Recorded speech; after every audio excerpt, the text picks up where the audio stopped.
늦은 밤, 주인공 브래드는 낮에 있던 일로 잠들지 못하고 있습니다. The night before we left, I couldn't sleep. I couldn't stop thinking about Chris Canoe and how he quit and all the things he said. Brad, I loved working with you so much, and I learned a lot from you, but this job has made me kind of depressed. I thought about how I taught this kid everything I knew, and how he was my only employee, and how pathetic it all was. So, wait a minute, you're going into banking? Look, Brad, I honestly think I can do so much more good by making a lot of money and then giving it away, instead of spending all my time asking other people for their money to give away. You know what I mean? 이런 브래드와 달리 그의 대학 동기들은 정말 화려한 삶을 살고 있었죠.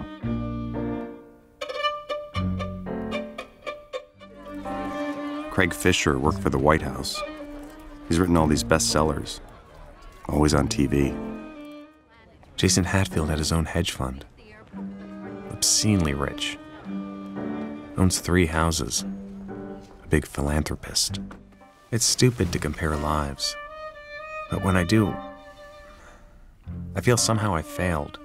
And over time, these feelings get worse. 중년의 나이에 불현듯 찾아온 내 인생이 실패했다는 생각. 이 생각에 브래드는 마음이 복잡해집니다. There are moments you realize your entire life's work is absurd, and you have nothing to show for it. This is not where I thought I'd be. It's not the life I imagined. 대학 면접을 보러 가는 아들과 함께 보스턴으로 떠나는 브래드. 그러나 가는 길이 쉽지만은 않습니다. Economy entrance of Valley. But I have a silver flyer card. And it's gold and platinum only.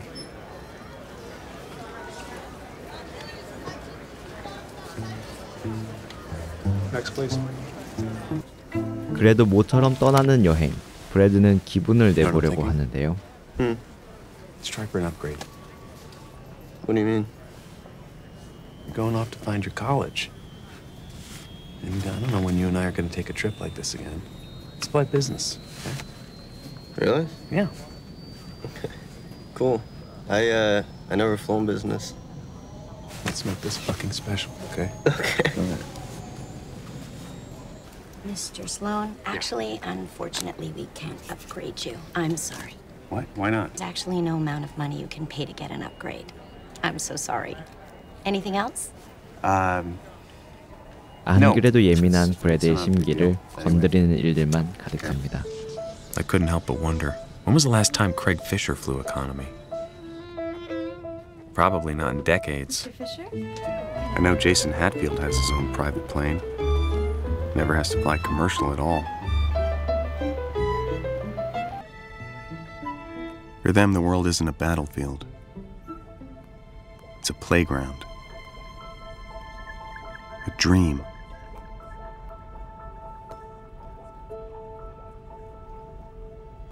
보스턴에 도착한 후 식사 자리. 브래드는 아들에게서 뜻밖의 소식을 듣게 되는데요.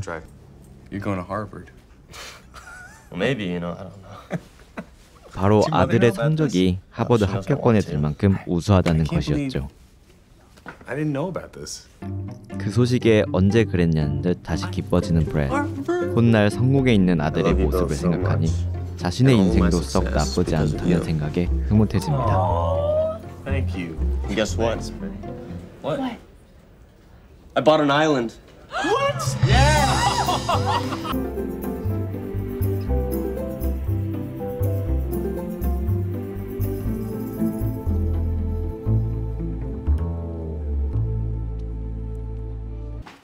그러나 면접날 사고가 일어납니다. What's going on? Is it over? No, I got the day wrong. What? I got the day wrong. It's yesterday. Yesterday? What do you mean? But yeah, I don't know. I fucked it up. It was yesterday. 그래서 브래드는 아들의 면접을 다시 잡아주기 위해 하버드의 연줄에 있는 크레이그 피셔에게 내키지 않는 연락을 Working 하게 up the 되죠. courage to call Craig, I remembered the first time I'd seen him on TV. Political animals. Craig, who's responsible for this congressional? It was like a ghost I'd conjured to haunt me. Better or for worse in this country of checks and balances to make sure that there is no one demagogue or It wasn't just a fleeting jealousy. It was real pain.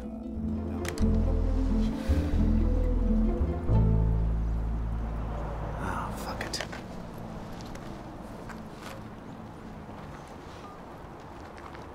그러나 크레이그의 번호는 바뀌어 있었고 브래드는 그의 번호를 알아내기 위해 다른 동창들에게 연락을 하게 됩니다.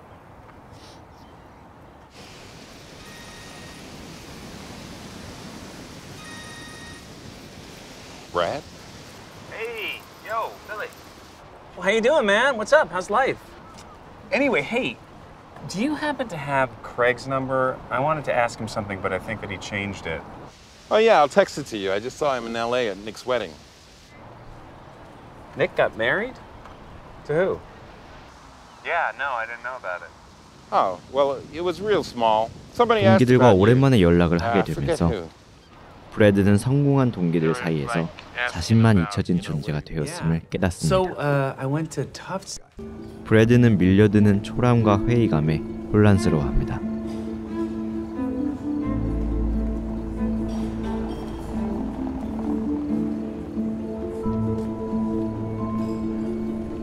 앞서 보신 영화는 괜찮아요 미스터 브래드라는 영화입니다. 브래드의 가정은 화목하고 평범해 보입니다. 긍정적인 성격의 아내, 하버드 입학을 준비하는 아들, 그리고 귀여운 강아지와 함께 살고 있죠. 외롭지 않은 이런 삶은 누군가는 부러워하고 바라는 삶일 겁니다. 그럼에도 불구하고 브래드는 왜 불행한 걸까요? 먼저 브래드가 언제 불행한지 살펴볼게요. 잡지와 TV에서 성공한 대학 동창을 봤을 때, 전용기를 타는 동창과 이코노미석에 있는 자신을 비교할 때, 그리고 결혼식과 장례식에 초대받지 못했을 때가 있네요. 그러니까 타인과 자신을 비교할 때, 그리고 별 볼 일 없는 사람으로 여겨지고 사람들에게서 잊혀졌을 때 브래드는 말로 표현하기 힘든 묘하지만 깊은 우울감에 빠집니다. 이 영화에서 두 가지 상황을 연출한 것에는 분명히 이유가 있을 거예요. 사실 현대사회를 사는 대부분의 사람이 겪는 상황입니다. 여기서 현대사회라는 것에 한번 주목해 볼게요. 알랭드 보통은 책 불안에서 역사상 전에 없던 수준의 부를 누리고 가능성을 꿈꿀 수 있고 평등한 사회에서 살아가는 현대인이 왜 삶에 대한 혐오에 사로잡히는가? 라는 질문을 던지고 있습니다. 중세시대 봉건 사회는 철저히 태생에 따른 신분에 의해 삶이 결정됐습니다. 지위와 돈은 능력으로 얻는 것이 아니라 부모로부터 세습받는 것이 당연한 시대였죠. 그래서 그 당시에는 낮은 지위나 가난이 개인의 탓이 아니었어요. 그렇게 그것들은 감정적인 고통보다 물질적인 고통에 가까웠습니다. 그러나 현대사회는 다릅니다. 가난과 실패에 수치스러움, 무시, 굴욕이라는 감정적인 고통이 더해졌습니다. 그 배경에는 시대적 변화가 있는데요. 신분제도를 철폐하고 열린 평등사회는 모두에게 기회와 가능성이 열려있다고 얘기하고, 능력주의는 개인이 노력하는 만큼 성취할 수 있다고 주장합니다. 그리고 자본주의 사회에서 나의 가치를 증명하는 기준은 바로 돈이 됐습니다. 즉 실패와 가난은 더 이상 운명 탓이 아니라 개인 탓으로 여겨지게 된 겁니다. 지위, 돈 같은 성취의 유무가 자존감을 결정하게 된 것이죠. 사회가 발전하면서 삶의 수준은 높아졌지만 아이러니하게도 사람들은 만족감이 아니라 박탈감을 느끼고 실패에 대한 불안에 시달리게 되었습니다. 다시 영화로 돌아와 볼게요. 브래드는 의식적 걱정 없는 일상을 누리지만 삶에 대한 불만으로 가득합니다. 성공한 동창들의 인생과 자신을 비교하기 때문인데요. 이제 여러 국가에서 가난은 절대적 가난이 아니라 상대적 가난이 됐습니다. 그러니까 이제 내가 얼마나 가졌느냐가 아니라 남들보다 더 가졌느냐 덜 가졌느냐가 행복을 좌우하게 된 거죠. 그러면 서민보다 부자면 행복하고 앨런 머스크보다 가난하면 불행하냐? 그건 또 아닙니다. 중요한 비교 기준은 바로 중거 집단입니다. 중거 집단이란 나와 비슷하다고 여겨지는 사람들, 즉 학교나 직장, 사회에서 만나는 주변 사람들을 뜻합니다. 브래드의 동창인 크레이그 피셔처럼요. 그래서 가장 견디기 힘든 성공은 가까운 친구들의 성공이라고 하죠. It wasn't just a fleeting jealousy. It was real pain. 상대적 가난, 중거 집단 이야기의 핵심은 비교입니다. 더 정확히는 외적인 가치의 비교라고 할 수 있겠네요. 외적인 가치란 돈, 직업, 외모처럼 겉으로 보이는 조건을 뜻하는데요. 이것의 특징은 우월함과 열등함을 구분하는 수직적인 비교가 굉장히 빠르고 쉽게 이루어진다는 것입니다. 또 수직적 비교는 끝이 없다는 특징이 있죠. 그래서 이 비교에 몰입할수록 나 자신은 타인의 시선에 민감해지고 평가에 취약해지고 박탈감에 시달리게 됩니다. 이 논문은 2010년 한국심리학회지에 발행된 논문입니다. 연구진은 초, 중, 고 대학생 962명에게 3가지 질문을 했는데요. 자신이나 다른 사람을 판단할 때 직업, 외모 등 외적 측면과 생각, 감정처럼 보이지 않는 내적 측면 중 무엇을 중요하게 생각하는가? 행복에 있어서 직업, 학벌, 돈과 같은 외적 조건과 가족 화목, 평안함, 건강 등 내적 조건 중 무엇이 더 중요하다고 생각하는가? 평소에 자신과 타인을 얼마나 자주 비교하는가? 그리고 학생들의 자기 존중감을 분석했습니다. 결과는 다음과 같았습니다. 사람을 판단할 때 외적 단서를 중요하게 생각할수록 행복의 조건에서도 외적인 조건을 더 중요하게 여기는 경향이 있었습니다. 그리고 행복한 삶을 위해 외적인 조건이 중요하다고 생각할수록 비교를 자주 하는 것으로 나타났고, 비교를 많이 할수록 자기 존중감은 낮았습니다. 자, 이제 우울한 삶을 사는 가장 확실한 방법을 알 수 있을 것 같아요. 첫 번째, 지위, 돈과 같은 외적 가치로 행복을 추구한다. 두 번째, 남들과의 비교를 통해 내 삶의 가치를 판단한다. 저도 종종 이런 이유로 우울해질 때가 있습니다. 우리에게는 어떤 생각이 필요할까요? 첫 번째, 무엇을 통해 행복을 추구할지 스스로 결정해야 합니다.